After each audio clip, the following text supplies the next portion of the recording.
Hi everyone.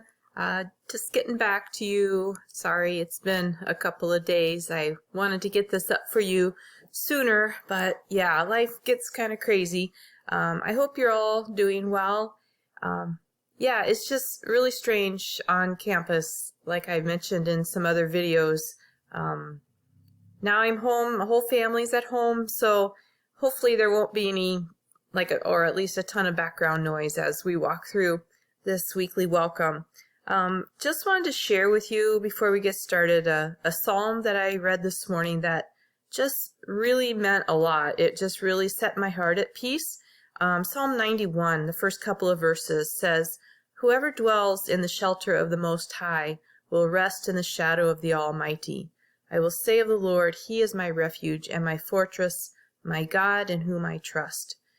So I don't know where you're at. I know I deal with waves of anxiety, wondering, what's going to all become of this whole coronavirus thing.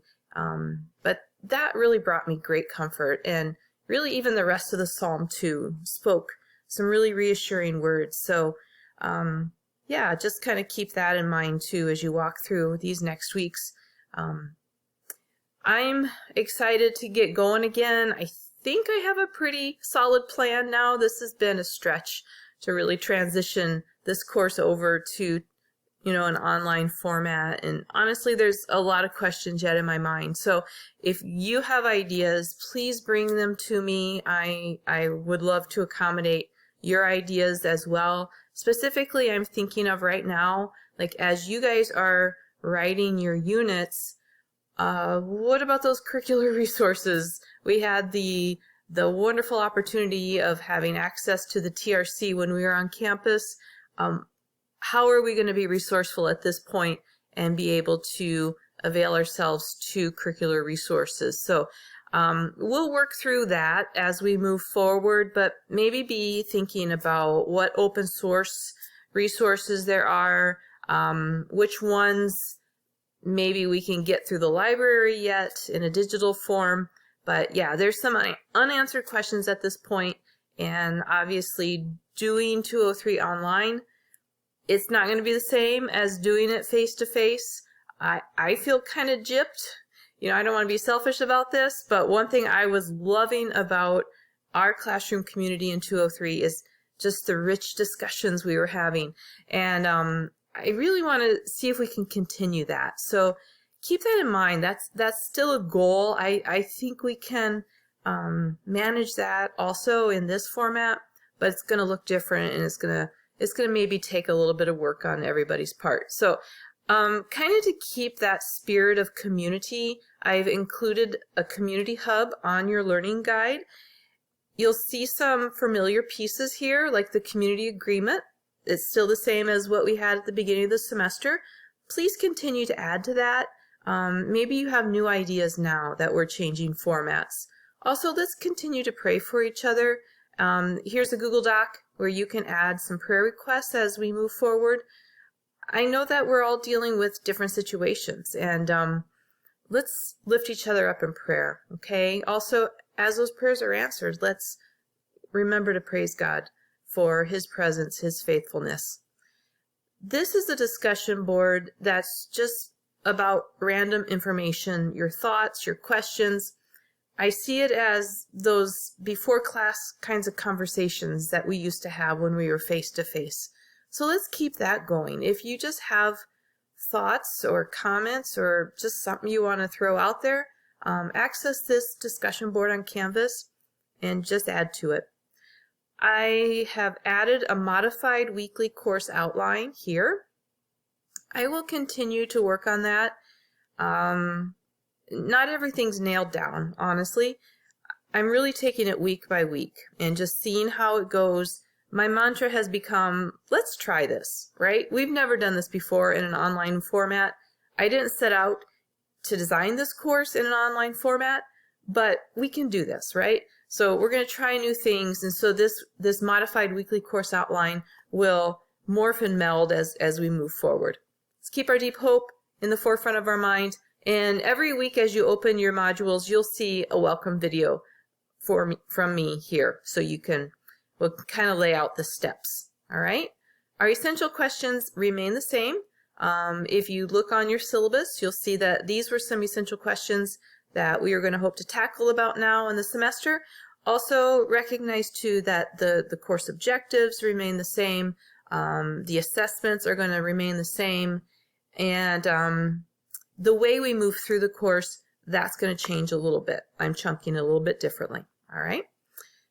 As far as a learning guide, each week I'll try to give you like a detailed description, including links of how you can move through the content. All right. I don't intend for it to be overwhelming to you. I don't want it to consume an inordinate amount of your week. I know that you're dealing with probably 4 or 5 other courses that are online. I always find online learning to be more time consuming and tedious, and I've done quite a few online courses at UNL right now. They're not my favorite. I definitely don't want these to be just busy work. All right. So give me feedback along the way. If this is taking more than 9 hours of your time in any given week, I want to know that. All right. I'm estimating that it will take a little bit less than 9. I don't want this to be as busy as your campus face-to-face work was, because we're dealing with other situations now, right? For instance, I've got my whole family at home, and I usually don't have that. Like, usually everybody has their jobs and their schoolwork and just their busyness that they attend to. And we still have some of that, but it's less, and we're all here together. And I know that you have unique situations now too. And for that reason also, this course is asynchronous. We're not going to all get together at any given time in a week, right? We're going to meet up on discussion boards and meet up on Zoom in times that work for you, and we'll try to navigate that together. All right. Okay, so here's your checklist. Read chapter 5 of Van Brummelen. Some of you may have read that already. It was assigned before break, at least part of the chapter. Go ahead, read the whole chapter this week. And sorry, got a little interruption there. Anyway, read chapter 5 of Van Brummelen. You can see it linked there. A PowerPoint presentation is linked here. I'm not going to go through all of this. One of my self-critiques that I have oops, that is not the PowerPoint I wanted. There it is. Okay, so one of the self-critiques I have of my own work in the last few semesters is I feel like I'm a little wordy on my PowerPoint slides. However, in an online course, I think that's kind of a good thing. So hopefully all of my wordiness will be helpful, because this is my summary of what the chapter was about, plus some questions to think about along the way. So you can read through it and imagine us discussing this in class, and reach out to me if you have questions about what any of these slides mean. You know, enjoy the videos that are embedded and so forth. I don't want you to go through all of these slides for this week, but if you could at least go through 20. So the first 20 slides, I think, actually not even that far. Let's just go to slide 18. I'll change that on our learning guide. So just take a look at that. Maybe some things to really focus in on are the 3 types of assessment: formative, self-appraisal, summative. These pronouns are especially important, so if you can just take note of those. Sometimes teachers or educators will just refer to these different types of assessment as assessment for learning, assessment as learning, assessment of learning, and just assume that we're all on the same page, that we know that assessment for learning is formative, assessment as learning is appraisal, that kind of thing. Assessment of learning is summative assessment. Summative assessment is also called evaluation. So evaluation is summative assessment. Those two are almost synonymous, so you'll hear those used interchangeably. So I think that's really the only slide I wanted to kind of add a little bit more to. Otherwise, we've kind of gone through several of these already.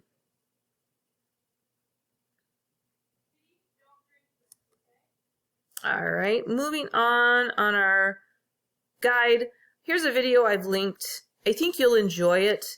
It says a lot in a different way, and I think there's some thoughts there that you could possibly use in your assessment belief statement that's coming up. That's your next big summative assessment for the standard that we're working on, which is Standard 6. All right, so watch the video. It's more food for thought. I'm not going to make you do any other assignment with it. Just kind of consider what Dr. Tay in this video is explaining through his whole skateboarding illustration. All right. Van Brummelen presents some metaphors for assessment. Pay close attention to those as you're reading Chapter 5, and then I'd like you to participate together in a discussion about those metaphors. So access this discussion board linked here that you can just consider these questions. This will be a threaded discussion, so jump in early in the week, like say before Wednesday, add an original thought, maybe like a paragraph length post. You could respond to any of these questions listed here, and then as a class, just read through what everybody else has posted and add more thoughts. Okay, so that's how it's threaded. So if somebody starts to talk about assessment as a gift and you want to add to that conversation and maybe tackle one of these other questions, then go ahead and do that, all right? So one original post and then 2 responses to your classmates, okay? The next part of this also involves considering like a biblical perspective to assessment. And Van Brummelen references several scripture passages in Chapter 5 when he's talking about biblical principles of assessment. So I'd just like you to take some time this week and reflect on those passages and then work through this Google Doc and add some thoughts. And I'm only going to ask you to respond once, right? So there's 3 principles that he talks about and then some passages that he uses to support his ideas surrounding these principles. Add your own thoughts, okay? So there's not enough passages for everyone just to take one. You're going to have to double up. But if we can try to spread it out so that at least most of these passages are covered, that would be fantastic. I'd also like you to read each other's rough drafts from the planning section, just a couple of them, and give some comments, kind of like what you did before with the thematic statements. And finally, one last thing on our schedule. At some point in the next 3 weeks, book an appointment with me. You can use this button. It will pull up a little form where you'll put your name and your email address, and you'll get to choose a time that works for you just to kind of check in, chat with me, bring any questions that you have. So I'm just asking that you do that once in the next 3 weeks. Do it as often as you want. Like, I'm here at home. I'm on my computer. I'll see your appointment pop up on my calendar, and then we can jump on Zoom. Here's a link here at the bottom where if we both jump on the same link, we'll be able to talk face to face, and hopefully that will facilitate communication and so forth. And yeah, so hopefully this is going to work. And if not, we'll tweak and we'll make it better for the next module. But anyway, miss you guys, and I wish you were here. I wish we were all together. I'm praying for your health and safety, and I look forward to seeing you on Zoom or Flipgrid. I'm hoping that more of you will jump on Flipgrid and just let us know how you're doing, right? So I've actually kind of combined all of the classes that I teach on that same Flipgrid, so you'll see other students other than just our 203 class. But hopefully that will be a good way to connect as well. So please take advantage of that, and I will see you soon. God bless.